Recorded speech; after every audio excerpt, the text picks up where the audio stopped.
Hey y'all. Well, today there is still news coming in from the Appalachian Trail. Seems like there's always news. Every week something's going on.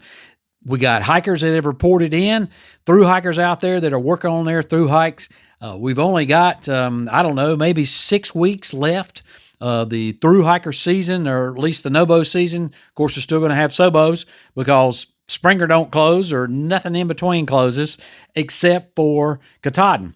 So let's go ahead and dive right into the hikers that have reported in and a little bit of news we got going on. So we got Sonny Jim. He reports in for Vermont. He says that NOBOs all seem to be slowing down out there. So he's on a flip-flop, and he is working on the SOBO portion of that. He says he is not seeing many near New Hanover, New Hampshire.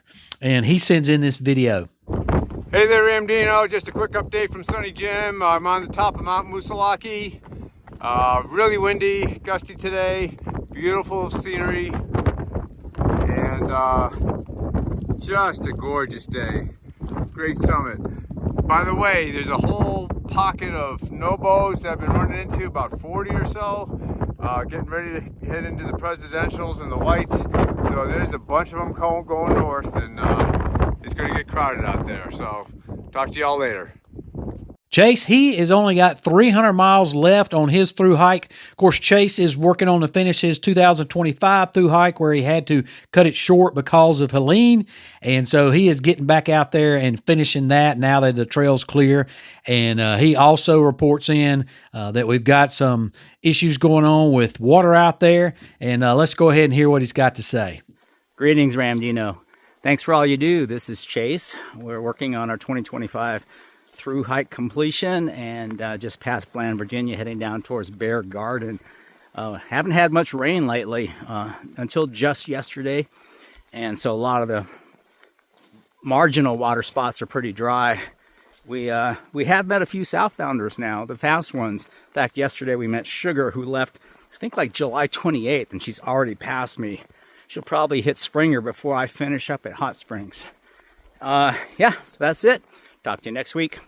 Sonny Jim also reported that the water sources up north were still dry, but they were looking at getting some rain this upcoming week, so hopefully those are going to have a chance to recharge. And then we've got Dogtag, so he has reached the 2,100-mile mark. That is awesome. And he is still in the 100-mile wilderness, getting ready to come out there. I don't know that I've ever had an update from the 100-mile wilderness, so that is really cool. Appreciate that, Dogtag. But he and his family, they've gotten separated because everybody hikes at a different pace, right? But he's going to be summiting probably this time next week or before Sunday of next week. You'll hear and see his summit video. So I'm excited about hearing from him. Well, Ramdino, Dogtag checking in here from Maine, and a couple iconic things happened in the last hour. One, I went under 100 miles to Katahdin. Went over the 2,098 point whatever mile marker. And then also we have gone over 2,100 miles on the AT. I don't know if you can see it. The rest of the tramily, we're all here in the 100-mile wilderness, but we're all kind of spread out. Everybody's hiking different paces. I am up here on what is called the Barren Slide. And what an incredible view here in Maine. So, just wanted to update you. Our next update should be the whole tramily standing on top of Mount Katahdin next week. Next Thursday is the planned date, and everything is going as planned so far. We just got to get through this 100-mile wilderness. So for now, thanks for everything you do and for making this possible, because it was your continuous updates after Helene's wonderful visit to the AT that you encouraged people to stay out here or come out here and do their 2025 hikes. So I'm here, and thank you, brother. And we'll see you at the top of Katahdin the next one. Dogtag out. And then we got Uncle Bill and Pace Sitter. They check in this week from Spalding Mountain in Maine. Hey Ramdino, Uncle Bill, and Pace Setter here. Just give you a trail report. We're coming down the north side of Spalding Mountain in Maine, mile marker 1997 or so, and there have been tons of recent blowdowns here covering the trail. We probably crossed over or under about 20 at this point.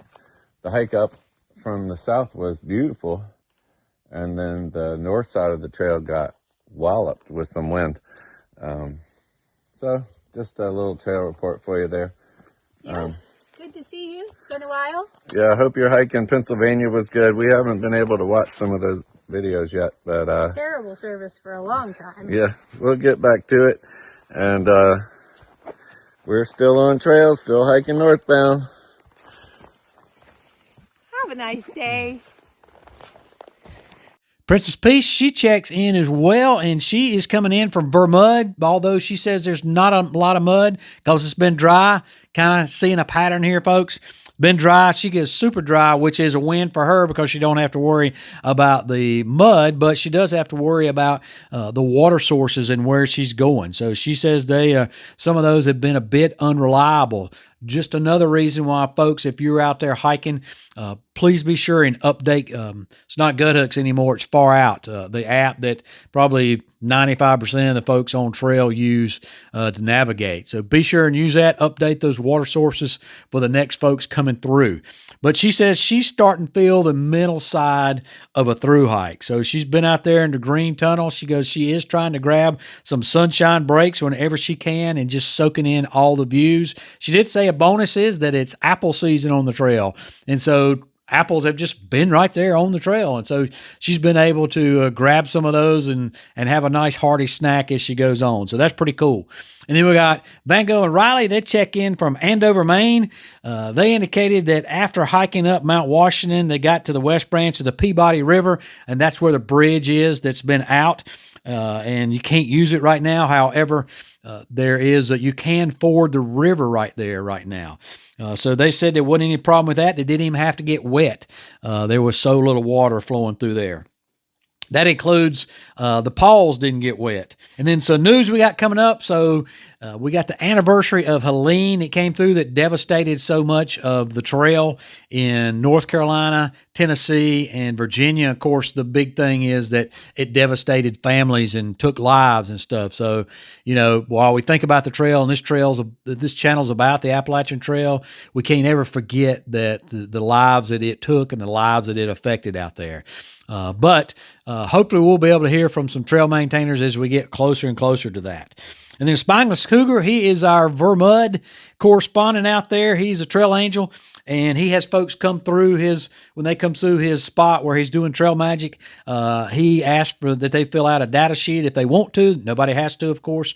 But he has them fill that out and give us some pretty nice stats each and every week. So he did indicate the high temperatures right now are going to be in the low 70s with the lows, particularly at night, in the mid 40s. So that is really good sleeping weather. Matter of fact, you might need something besides a summer bag now for the nighttime temperatures.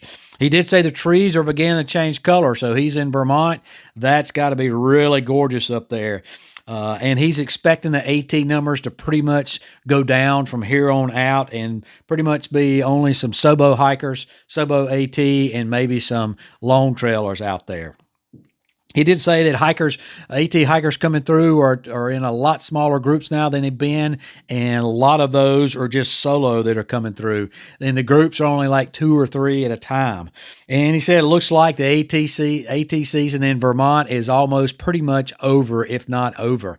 And the heat map shows that it is almost over. It should be really over in Vermont, except for SOBO and flip-floppers coming through, but the NOBO are all the way through there.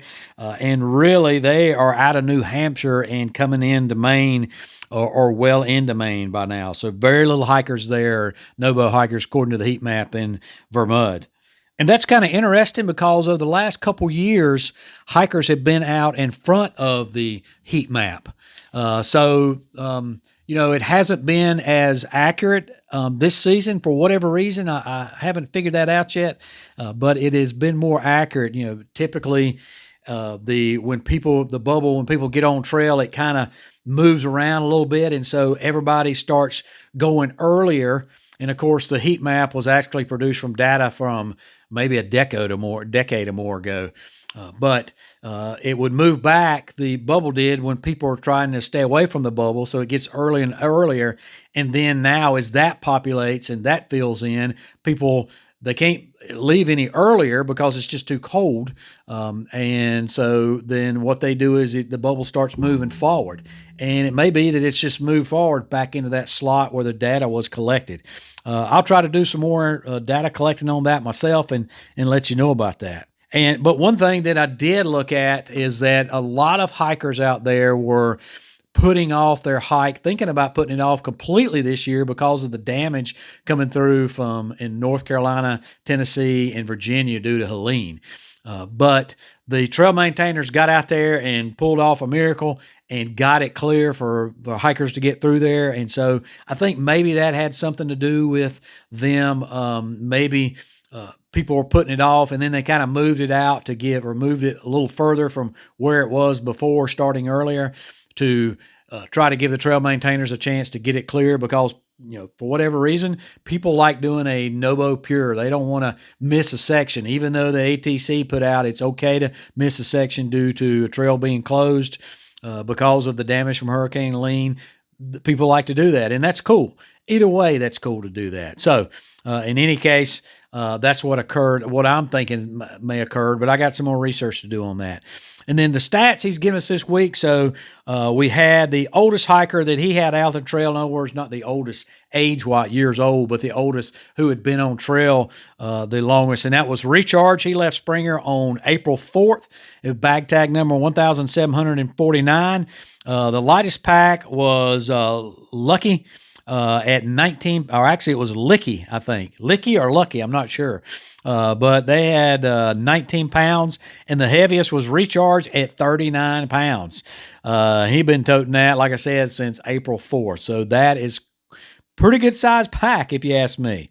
And then our northern correspondent, Whispers, who handles Maine and particularly New Hampshire and the Whites for us, he sent in this picture from Star Lake. So Star Lake is there just around the Madison Springs Hut there in the Whites, and he sent this in as an example of, typically these red rocks have been underwater, but there's very little water in it, and obviously it is down significantly, and that is just a good indication of how far the drought has progressed this year, especially there in the White. So appreciate you sending that in to us, Whisper. Thanks a lot for Spineless Cougar for you sending in your information. If anybody out there has any additional information they want to add and make sure that we can vet that out and it is correct information, then I'd love to hear from you. A lot of people send in, or some people send in, some Facebook pages or stuff like that, and don't know that that's the end all to be all vetting it out, but I'll do my best to do that for you.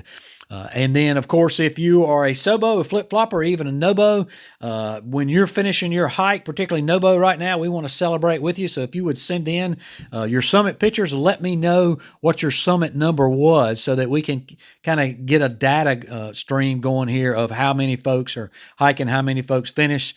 Last year, October, the end of October is when Katahdin closed. Don't know what it's going to be this year. They never do until they just take it as it goes and see how the conditions go with that, but don't know for sure. But if you got an update on the trail, whether you're NOBO, flip-flop, or SOBO, send that in to me. Love to include you here on the channel. You can do that with a quick selfie or nothing at all, or a quick 30-second video and tell us the trail conditions and how things are going out there on the trail. Folks, that's all I've got this week. As always, appreciate you, and we hope to see you out there.